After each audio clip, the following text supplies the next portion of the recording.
when you join us here in the high country, we want you to make great memories. But sometimes when you're out in the back country, things can go wrong, either through poor planning or just simply bad luck. And the people to help you out of a bad situation, providing backcountry search and rescue, is Vail Mountain Rescue. And joining me in the studio today is Dan Smith from Vail Mountain Rescue. Good morning, Dan. Good morning. Now, you are an all-volunteer organization. We're all volunteer, and most of them are a hell of a lot younger than I am. And you have a big fundraiser coming up in September, a golf tournament. Yeah, we have a golf tournament coming up. Our current needs are still 18 more radios at $2,000 a radio, because the ones we have are dying rather rapidly. And then our next need after that is to replace a 10-year-old truck. Okay. It may not have many miles on it, but they have been awful miles because I've put a lot of them on it. Because you've been busy this summer. Yeah. We've been busy this summer, and this last week was 5 missions. In a 7-day week, that's pretty busy. Yes. We did 2 climbers. I'll talk about one of the climbers. One person who fell off a horse, which is that's just an interesting way to injure yourself. A camper who, 12-year-old mental age at least, who wandered away. And then one hiker that was just a standard, normal, go find a hiker rescue. We do those all the time. But last night we had an interesting one. One of the things we do is we're one of 2 teams in the state who can use the hoist in the Black Hawk helicopters. So any place in the state where there's a mission that's likely to be hoist, it's ourselves or Mountain Rescue Aspen. This was our week. So we had a young man who had broken his ankle, compound fracture, 600 feet below the peak of the Crestones, which is like 13.5 probably.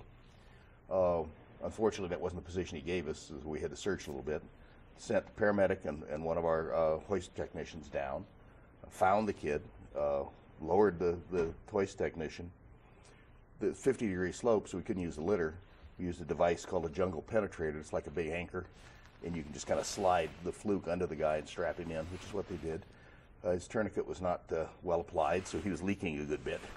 Turn him over to the paramedic and the bird, go back down, get the other subject, bring him up, and then fly to a trailhead about 10 minutes away and meet Flight for Life.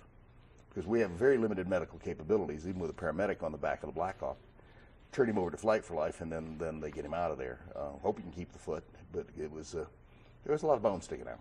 That's never good. But this is, he was probably a good climber who had an accident.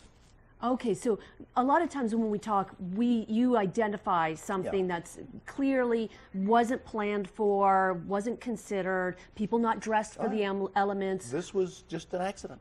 I mean, you can have an accident on Booth Falls Trail, one of my favorites. You were a mile and a half from the trailhead at 5 o'clock in the afternoon, just going to take a quick walk. You break your ankle. You're not moving.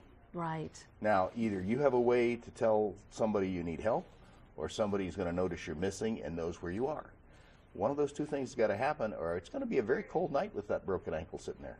So you've definitely got to let people know where you're going, when you tend to be back. And don't change then. We had one of our missing hiker had changed his mind, and he was not where he told people he was going to be.